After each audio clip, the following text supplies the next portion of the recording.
नमस्कार, सीएनबीसी आवाज पर आप सभी का स्वागत है। मैं हूं हर्षदा सावंत और आप देख रहे हैं आपका पसंदीदा स्टार्टअप शो आवाज एंटरप्रेन्योर, जहां हम बात करते हैं भारतीय स्टार्टअप इकोसिस्टम के ट्रेंड्स, बड़े मुद्दे और साथ ही नए आइडियाज की। पिछले वीकेंड को रिपोर्ट हुआ सिलिकॉन वैली बैंक का कोलैप्स स्टार्टअप इकोसिस्टम के लिए किसी भूकंप से कम नहीं था और इसके झटके इस पूरे हफ्ते महसूस किए गए। सिलिकॉन वैली बैंक अमेरिका का एक ऐसा बैंक था जो बड़े पैमाने पर विश्व के स्टार्टअप्स और इनोवेटर्स को सालों से सपोर्ट करता आया है। इस बैंक ने कुछ कंपनियों में खुद निवेश किया और साथ ही दुनिया के कई छोटे बड़े वेंचर फंड्स, निवेशक और वाई कॉम्बिनेटर जैसे एक्सेलरेटर्स जो भारतीय स्टार्टअप्स में निवेश करते हैं, उनका पैसा इस बैंक में जमा था। समय रहते अमेरिकी रेगुलेटर हरकत में जरूर आया, डिपॉजिटर्स को राहत देने के लिए कदम भी उठाए गए, लेकिन ये सारे कदम एक टेम्पररी सॉल्यूशन की तरह देखे जा रहे हैं। सिलिकॉन वैली बैंक का बिखरना इकोसिस्टम के लिए एक बड़ा झटका है। आज आवाज एंटरप्रेन्योर पर हम इस क्राइसिस का भारतीय स्टार्टअप्स पर किस तरह का असर पड़ रहा है, यही टटोल रहे हैं। और मेरे साथ हैं वेराक के फाउंडर राहुल माथुर। इनकी कंपनी का कुछ पैसा सिलिकॉन वैली बैंक में डिपॉजिटेड था। एडवांटेज क्लब के सौरभ देवरा जो को फाउंडर एंड सीईओ हैं, इनके भी कुछ फंड्स दरअसल एसवीबी में डिपॉजिटेड थे। और रेकर क्लब एक ऐसी एंटिटी है जो दरअसल भारतीय स्टार्टअप्स को विदेश से अब भारत में पैसा लाने की मदद कर रही है। कंपनी के को फाउंडर एकलव्य गुप्ता भी इस मंच पर जुड़ रहे हैं। तो आप तीनों का स्वागत है। सबसे पहले मैं आप दोनों से ही समझना चाहूंगी, राहुल और सौरभ, की आपके लिए ये पिछला पूरा हफ्ता आई एम श्योर काफी कियोस भरा रहा था। ओवर द वीकेंड तो कई लोगों की नींद हराम भी हुई थी पिछले वीकेंड। ये बताइए अब स्थिति कैसी है? राहुल, जो पैसा वहां पर फंसा था, क्या आपका ज्यादा एक्सपोजर था टू बिगिन विद, एंड क्या आपको मौका मिला है पैसे निकालने का? करेक्ट। तो हमारे एंड पे $128,000 डॉलर्स थे और वो सारे के सारे हमने कल रात को दूसरे एक यूएस बैंक अकाउंट में लाए थे। वीकेंड के समय पे ऑब्वियसली बहुत ज्यादा स्ट्रेस था, ये क्लैरिटी नहीं थी, बट एफडीआईसी के इंश्योरेंस के साथ पूरी की डिपॉजिट, अगर वो 250,000 के ऊपर भी थी, वो भी मेरे दोस्तों की कंपनी से निकल गए। तो अब वो स्ट्रेस उतना ज्यादा नहीं है। I am sure, I completely understand. हमारे तो सेविंग्स बैंक में कभी एक्सेस ना मिले तो लोगों के पसीने छूट जाते हैं, लेकिन आप लोगों की तो कंपनी का पैसा था। एडवांटेज क्लब के लिए पिछला पूरा हफ्ता कैसा रहा है, सौरभ? हमारा वहाँ पे 11 से 12 करोड़ रुपए डिपॉजिट था। जो डिफॉल्ट आपका इंश्योरेंस अमाउंट होता है वो सिर्फ 2 करोड़ से नीचे का ही होता है। तो हमारे लिए वही स्ट्रेस था कि 2 करोड़ तो मिल जाएंगे, लेकिन बाकी के जो 9 से 10 करोड़ रुपए है उनका क्या होगा। तो बट संडे को फिर फाइनली गवर्नमेंट ने इंटरवीन किया, तो उससे संडे रात को सबको राहत मिली कि सबका पैसा 100% सिक्योर रहेगा, और वापस आ गया हमारा पैसा, हमने भी निकाल लिया है वहां से। अच्छा, तो ये क्या सिर्फ स्टॉप गैप सोल्यूशन मिला है आपको, या फिर आपको लग रहा है कि अब सिलिकॉन वैली बैंक या फिर इस तरह के दूसरे बैंकों में पैसा रखना एक बड़ा खतरा है? राहुल, मैं आपकी पहले राय लेना चाहूंगी, क्योंकि कई ऐसी अपॉर्चुनिटीज दूसरे बैंक्स दे रहे हैं, लेकिन ये भी डेवलपमेंट आया है जहां पर मूडीज ने इनफैक्ट अमेरिकी बैंकिंग सिस्टम पर रेटिंग घटाई है और उन्होंने आउटलुक अपना नेगेटिव कर लिया है। क्या उसका कुछ डर है? तो जो एडवाइस सारे स्टार्टअप्स को मिलती है और पहले भी मिलती थी कि अगर आप बड़ा फंडिंग राउंड उठा रहे हो तो पहली चीज जो आपको करनी चाहिए कि काउंटर पार्टी रिस्क कम करनी चाहिए, यानी कि आप बहुत सारे बैंक्स में अपने पैसे को जमा कर लो। तो ये एडवाइस ऑब्वियसली रहा था, मे बी कुछ लोगों ने भूल लिया था, लेकिन हमने भी ये किया था जिसके कारण वो एक्सपोजर कम था। तो ऑब्वियसली आपको ऑलरेडी पता है अगर आप बैंक में डिपॉजिट डालते हो तो वो रिस्क है, लेकिन ये एक इंसिडेंट के साथ मुझे लगता है कुछ और लोग इस पे थोड़ा ध्यान देंगे, राइट? सिर्फ बिजनेस पे नहीं, मे भी अपने किस बैंक में आप पैसे जमा करो उस पे भी ध्यान देंगे, लेकिन ये मेरे मुताबिक आपको नॉर्मली भी करना चाहिए अगर आप कंपनी चलाते हो। सौरभ, आप लोग अब क्या कहाँ पर बैंक कर रहे हैं? क्या पूरा पैसा भारत में है या फिर सिलिकॉन वैली बैंक से निकालकर आपने किसी दूसरे अमेरिकी बैंक में रखा है? तो हमारा ऑपरेशन 100 कंट्रीज में स्प्रेड आउट है, तो इसलिए हमारे जो पैसे हैं वो हमें दूसरे देशों में भी जरूरत पड़ती है। तो हम लोग इसलिए पैसा कुछ हद तक यूएस में रखना प्रेफर करते हैं, जो इंडिया में जरूरत होती है वो इंडिया में मूव करते हैं। तो इसलिए अब हमने मल्टीपल बैंक्स में स्प्रेड कर लिया है, एंड थोड़ा ट्रेडिशनल बैंक की तरफ फोकस ज्यादा हो गया है, जो यूएस के टॉप 5 बैंक है, जहाँ पे डिपॉजिट्स एंड $1 ट्रिलियन है वो जो उनकी कोर इकोनॉमी से एसोसिएटेड है। अब पैसा वहां मूव कर रहे हैं हम लोग बिकॉज वो कंसिडर्ड है कि ज्यादा सेफ है। बट जैसे कि राहुल ने भी बोला कि अब पैसा ज्यादा डिस्ट्रीब्यूटेड है अक्रॉस द प्लेसेस, एंड फिर उसके बाद कुछ बचता है तो हम लोग सिक्योरिटी के लिए फर्दर यूएस ट्रेजरीज में इन्वेस्ट कर रहे हैं जो टू बी ज्यादा सेफ है, ताकि आपके हर जगह पैसा इंश्योरेंस लिमिट के अंदर ही रहे और बाकी का पैसा सब ट्रेजरी में इधर स्वाइप इन स्वाइप आउट मेथोडोलॉजी में रहे, जिससे आपका पैसा का एक्सपोजर मिनिमम रहे अगर कल को कुछ और भी होता है। बट ये काफी हद तक आई ओपनर था टू अंडरस्टैंड कि ऐसा भी सच में हो सकता है कि एक इतनी बड़ी बैंक में भी ऐसा इशू हो सकता है यूएस जैसे देश में। जी, in fact of course Silicon Valley bank में लोग पैसा क्यों रख रहे थे और ये क्यों प्रेफर्ड था, इस पर मैं आऊंगी। लेकिन रेकर क्लब ने भी काफ़ी कुछ किया है जहां पर ये बाकी कंपनियां स्ट्रेस ले रही थी कि हमारा पैसा वहां पर फंसा है। आपने डबल डाउन किया, इस बात पर फोकस किया एकलव्य की उस पैसे को वापस कैसे लाया जाए और इन सभी फाउंडर्स को कैसे मदद की जाए। तो किस तरह के स्टार्टअप्स और कितने स्टार्टअप से इनफैक्ट आपने बातचीत की है पिछले 5-6 दिनों में, एंड यहाँ से आगे क्या आप और कदम उठाते हुए नजर आएंगे? नहीं, बिल्कुल। तो पिछले 5-6 दिन में फ्राइडे से लेके संडे तक आई थिंक 120 करीबन फाउंडर्स से हमारे बात हुआ था पूरे कंपनी में। अर्ली स्टेज थे, कुछ मिड स्टेज थे, अक्रॉस द स्टेजेस थे, बिकॉज पीपल वर पैनिकिंग। उनको समझ नहीं आ रहा था कि क्या करें। तो आई थिंक ज्यादा पैनिक बचाने के लिए 2-3 ऑप्शन जो हमने लाए रेकर क्लब के थ्रू, उनको क्रेडिट लाइन एक ऑप्शन देने के लिए, बिकॉज ये इंडियन स्टार्टअप्स हैं तो इनके कुछ बिजनेस इंडिया में भी हैं और कुछ बिजनेस बाहर है। बैंक अकाउंट बाहर थे, इंडिया में भी थे।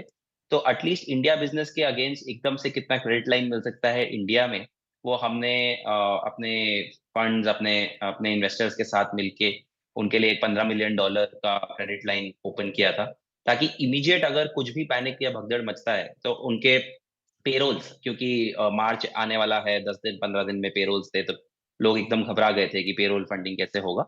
तो उसके लिए हमने ये प्रोग्राम लॉन्च किया था कि उनको इमीडिएट कैपिटल मिल पाए 2 महीने 3 महीने के लिए, ताकि कुछ भी अगर नहीं होता, राइट, लाइक एफडीआईसी से और आगे फेड से वो पैसा नहीं निकाल पाते हैं, तो उनको घबराने की जरूरत नहीं है, क्योंकि बहुत अच्छे क्वालिटी के बिजनेसेस हैं ये, अच्छे वेंचर फंडेड हैं, बिजनेस अच्छे हैं। तो वो इमीडिएट पैसे के चक्कर में वो रुके ना, तो वो हमने चालू किया था।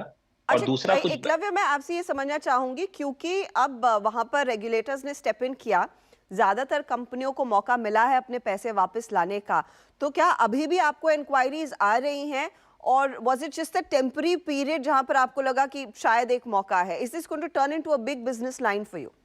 आई think long term trend shift हम देखेंगे धीरे धीरे। ऐसा नहीं होगा कि सब कोई शिफ्ट करेगा, बट डाइवर्सिफिकेशन, व्हाट राहुल जो बोल रहे थे, राइट। तो कुछ लोग कोशिश करेंगे कि गिफ्ट सिटी जो जैसे इंडिया ने चालू किया है, उसमें आपको सारे बेनिफिट्स मिलते हैं जो आपको फॉरेन अकाउंट्स में मिलते हैं, बट स्टिल आपका पैसा इंडिया ज्यूरिसडिक्शन में रहता है। तो कुछ लोग गिफ्ट सिटी के ऑप्शंस को एक्सप्लोर कर रहे हैं लॉन्ग टर्म भी। हम लोग 15-20 कंपनी से बात कर रहे हैं, इवन आफ्टर एफडीआईसी इंटरवीन्ड, कि उनके पैसे को, उनको कैसे थोड़ा पैसा गिफ्ट सिटी में रख पाए, ताकि जो एटलीस्ट उनके इंडिया के ऑपरेशंस हैं वो गिफ्ट सिटी से इंडिया बिजनेस में आराम से यूज हो पाए, क्योंकि with in India money flow easy रहता है।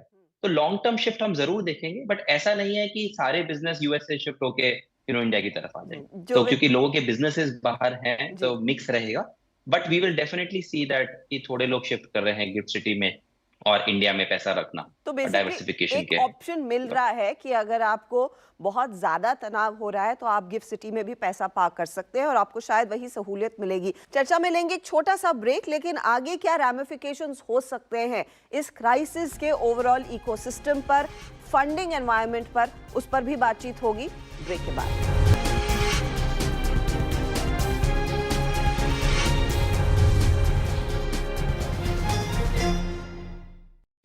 Welcome back. Silicon Valley bank का जो कोलैप्स हुआ है उसका भारतीय इकोसिस्टम पर क्या इम्पैक्ट आ रहा है, इसी पर बात कर रहे हैं हम इस हफ्ते।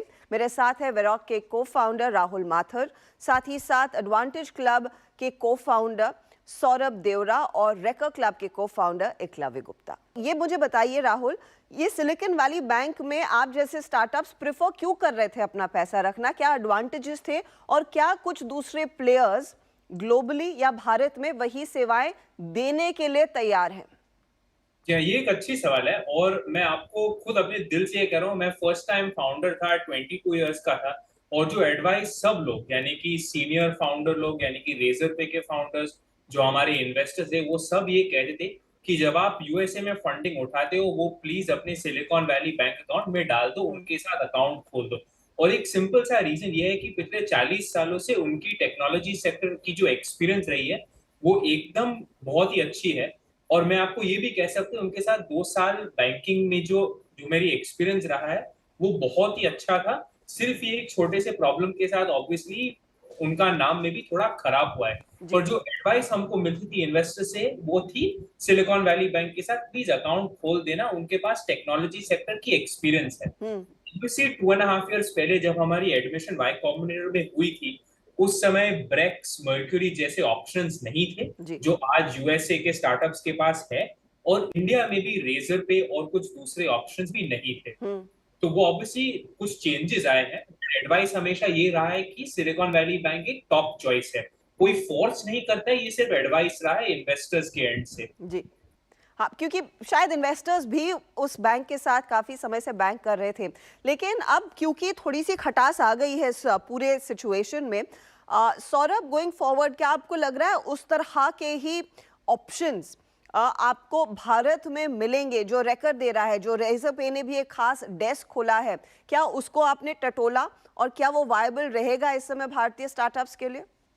हाँ, हम लोग भी गिफ्ट सिटी में भी अकाउंट खोल रहे हैं, चाहे डायरेक्टली या रेजर पे के थ्रू या रेकर जैसे सॉल्यूशंस के थ्रू।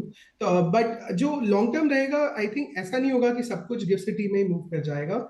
जैसे कि बाकी पैनलिस्ट ने भी बोला कि डाइवर्सिफिकेशन होगा एंड कुछ ज्यादा फोकस रहेगा यूएस में ट्रेडिशनल बैंक्स की तरफ जाने की तरफ। क्योंकि आपने गिफ्ट सिटी के ऑप्शंस ऑफ कोर्स समझे हैं, लोगों को समझा भी रहे हैं, एकलव्य बताइए क्या बेनिफिट्स गिफ्ट सिटी देगा वीज़-वी जो शायद ब्रेक्स और मर्क्यूरी इस समय यूएस में बैठे बैठे दे रहे हैं? Is it on par? तो क्यों अकाउंट नहीं खोलते थे? क्या क्योंकि कैपिटल अकाउंट फ्री मूवमेंट नहीं है। तो क्या मनी इन मनी बाहर निकालने के लिए आपको अप्रूवल्स चाहिए होते हैं, लिमिट्स होती हैं, इसीलिए ज्यादातर लोग इंडिया में इसके जाते थे। तो गिफ्ट सिटी ने वो हटा दिया है। गिफ्ट सिटी वाइल इंडिया में है प्रेजेंट, बट सारे बेनिफिट्स जो फॉरेन अकाउंट्स में मिलते हैं वो आपको गिफ्ट सिटी में भी मिलेंगे कि कोई भी इन्वेस्टर फ्रीली पैसे डाल सकता है, फ्रीली निकाल सकता है, या कोई भी बाहर से।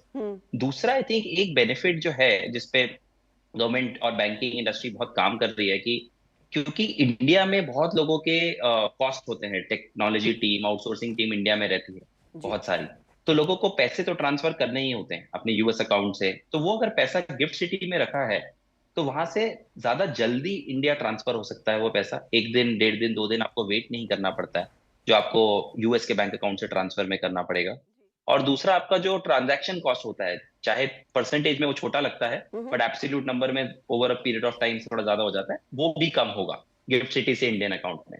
तो इंडियन फाउंडर्स के लिए क्या फायदा है कि एकदम इंडियन करंट अकाउंट के जैसे यूज होता है गिफ्ट सिटी का अकाउंट, और फॉरेन इन्वेस्टर्स के लिए क्या फायदा है कि उसको सारे बेनिफिट्स मिलते हैं जो फॉरेन अकाउंट को मिलते हैं। तो इसीलिए वो विन विन है और काफी बेनिफिशियल रहेगा over a period of time. अब सवाल ये उठ रहा है राहुल कि क्या ये एक बड़ा धक्का ओवरऑल स्टार्टअप इकोसिस्टम पर है? अब वाई कॉम्बिनेटर के गैरी टैन ने जो लिखा था कि देखिए बड़े लोगों की छटनी होगी, बहुत बड़ा एक्सपोजर स्टार्टअप्स का रहा था सिलिकॉन वैली बैंक में। ऑफ कोर्स जो एफडीआईसी या फिर रेगुलेटर्स की तरफ से कदम उठाया, थोड़ी सी राहत मिली है, लेकिन क्या इससे ओवरऑल फंडिंग पर भी आपको लग रहा है धक्का पड़ता हुआ दिखाई देगा? मेरे मुताबिक जो हुआ है सिलिकॉन वैली बैंक के साथ, ये होपफुली सिर्फ सिलिकॉन वैली बैंक और एक दो दूसरे छोटे बैंक के साथ ही होगा, ये सिस्टम वाइड एक्सपोजर नहीं रहेगा। और हम भी एक वाई कॉम्बिनेटर बैक्ड कंपनी है, और गैरी की जो मे बी ब्लॉग पोस्ट जो कि दूसरे लोगों को दिखाई दी है वो उस समय लिखा गया था जब फेडरल रिजर्व ने सिस्टेमिक रिस्क एक्सेप्शन बुलाया नहीं था। हाँ। वो सिस्टेमिक रिस्क एक्सेप्शन के साथ जितने भी सारे जो अनइंश्योर्ड डिपॉजिट्स थे उनको भी कवर किया गया था उनके डिपॉजिट इंश्योरेंस फंड के द्वारा। सौरभ, आपने, आई एम श्योर आपने इन्वेस्टर से बात की हो, वाई कॉम्बिनेटर ने जिसने इनफैक्ट आप दोनों की कंपनियों में पैसा लगाया है, उन्होंने इनफैक्ट ये भी कहा कि अब वो लेटर स्टेज फंडिंग नहीं करेंगे। अब ये कोइंसिडेंस हो सकता है कि इस समय वो अनाउंसमेंट आ रहा है, या फिर उनको वाकई में लग रहा है थोड़ा सा you have to sit back, take it easy. क्या वैसी स्थिति आप पिकअप कर रहे हैं? क्या वो है कहीं ना कहीं आहट? जो मेरे इन्वेस्टर से बात हुई है और काफी इन्वेस्टर से बात हुई है, बड़े इन्वेस्टर से बात हुई है, अर्ली स्टेज से भी हुई है, ऐसा कोई इम्पैक्ट नहीं दिख रहा है पूरे इकोसिस्टम में कि इसकी वजह से कोई फंडिंग पे इम्पैक्ट पड़ेगा। जहां तक वाई कॉम्बिनेटर का अनाउंसमेंट का सवाल है, वो आई थिंक उनका पहले से ही डिसीजन था। उन्होंने वो ब्लॉग में भी क्लियर किया है कि ये डिसीजन इससे रिलेटेड नहीं है, पहले से ही है, तो it's more of a coincidence ही है। सवाल ये भी है और इसकी काफी आलोचना हुई थी कि जो भी वीसी सिलिकॉन वैली बैंक को यूज कर रहे थे, they've been so called venture capitalist के साथ यही होता है ना, क्योंकि हम ज्यादा रिस्क लेते हैं तो हमारी ट्रीटमेंट अलग होनी चाहिए, जो ऑफ कोर्स हम भारत में लगातार आप लोग कई दफा मांगते आए हैं कि क्या वो रिस्क एपेटाइट कहीं फीकी ना पड़ जाए, क्योंकि मूडीज का जो बयान आ रहा है, जो ओवरऑल इकोनॉमी का हाल है अमेरिका में, उसका कुछ रिपल इफेक्ट ना आए। एकलव्य, ऐसा कुछ डर है क्या जब आप अपने निवेशकों से बात करते हैं? नहीं, मेरे को लगता है जैसे बाकी पैनलिस्ट कह रहे हैं, सी अच्छे कंपनीज को हमेशा पैसे मिलते हैं। I think as as long as आप अपने बिजनेस पे अच्छा कर रहे हैं, क्योंकि एक हफ्ता, 2 हफ्ता, 1 महीने की बात नहीं है, आपको हमेशा मीडियम लॉन्ग टर्म में पैसे मिलेंगे। कहाँ से पैसे आ रहे हैं? जिनको इमीडिएट अगर थोड़ा इम्पैक्ट पड़ा है वहां पे हो सकता है, जैसे सिलिकॉन वैली बैंक से इफेक्टेड जो अगर कुछ वीसीज थे वो 1-2 महीने रुक जाए, लेकिन फाउंडर्स के पास आजकल बहुत ऑप्शन है। जैसे पहले लोग इन्वेस्टमेंट को, जैसे हम लोग भी यही बताते हैं कि सिर्फ इक्विटी को देखते थे। अभी फाउंडर्स बहुत लकी हैं कि उनके पास बहुत ऑप्शंस हैं, जैसे रेकर क्लब हम लोग देते हैं, डेट ऑप्शंस हैं, जो बाकी ऑप्शंस हैं, राइट? लाइक तो ताकि लॉन्ग टर्म इक्विटी अगर स्लो डाउन भी होता है, राइट, वैसे लगता नहीं है मेरे को होगा, बट 1-2 महीने के लिए अगर होता भी है इस चीजों से, तो फाउंडर्स को बाकी ऑप्शंस यूज करके कैपिटल मिल सकता है इंटरिम के लिए। एंड आई थिंक उन लोगों को वो मिक्स बनाना बहुत जरूरी है, और लॉन्ग टर्म में अच्छी कंपनीज को अच्छा इक्विटी, अच्छा डेट, अच्छा हमारा रिकरिंग रेवेन्यू फाइनेंसिंग सब कुछ मिलेगा। तो अगर वो ध्यान अपने बिजनेस पे रखेंगे तो I don't think it should matter to quality companies, ये उस हिसाब से चलेगा। ये एक अच्छी चीज आप और सौरभ कह रहे हैं कि अच्छी कंपनी को फंड जरूर मिलेंगे अगर आपकी चीजें इन ऑर्डर हैं। लेकिन क्या लोग उतने ही ओपन होंगे स्टार्टअप्स के साथ इस क्राइसिस के बाद बिजनेस करने के लिए? राहुल, इस पर कोई टिप्पणी? जी हाँ, ये मेरा एक डर था, और मैंने कुछ कस्टमर से भी सुना है कि जो न्यूज ये सिलिकॉन वैली बैंक से आया है, क्या इसका मतलब है मुझे स्टार्टअप्स के साथ बिजनेस कम करना चाहिए? मैं आपको एक चीज कह सकता हूँ कि ये सिलिकॉन वैली बैंक की क्राइसिस एक छोटी सी दुर्घटना थी। इसका मतलब ये नहीं है कि आप स्टार्टअप्स पे भरोसा नहीं रख सकते हो। अगर आप किसी स्टार्टअप का सॉफ्टवेयर या सर्विस या तो प्रोडक्ट यूज करो, इसका कोई भी लेना देना सिलिकॉन वैली बैंक के साथ नहीं है। मेरे मुताबिक मे भी कुछ ऐसे कस्टमर्स रहेंगे जो न्यूज बहुत ज्यादा पढ़ते हैं, लेकिन ये कुछ बड़ी चीज नहीं है, ये एक छोटी सी चीज थी, बैंक अकाउंट में प्रॉब्लम थी और इसका सोल्यूशन भी अब निकल गया है। तो मेरे मुताबिक अगर आप किसी स्टार्टअप से सर्विसेज यूज करें, उसके बारे में आपको टेंशन बिल्कुल भी नहीं लेनी चाहिए, वो बिल्कुल से ठीक चलेंगे। चलिए, ये बहुत ही इंटरेस्टिंग चर्चा हुई है और मैं आप तीनों का बहुत बहुत शुक्रिया अदा करना चाहूंगी हमारे लिए समय निकालने के लिए, क्योंकि इतना बड़ा मुद्दा आप लोगों ने समय निकाला। ऑफ कोर्स रेकर ज़्यादा से ज़्यादा लोगों को ऑनबोर्ड करने की कोशिश में है, आप अपने बिजनेस पर फिर से फोकस करने की कोशिश में है इस समय। बहुत बहुत धन्यवाद राहुल, एकलव्य और सौरभ हमारे लिए समय निकालने के लिए। धन्यवाद। Thank you.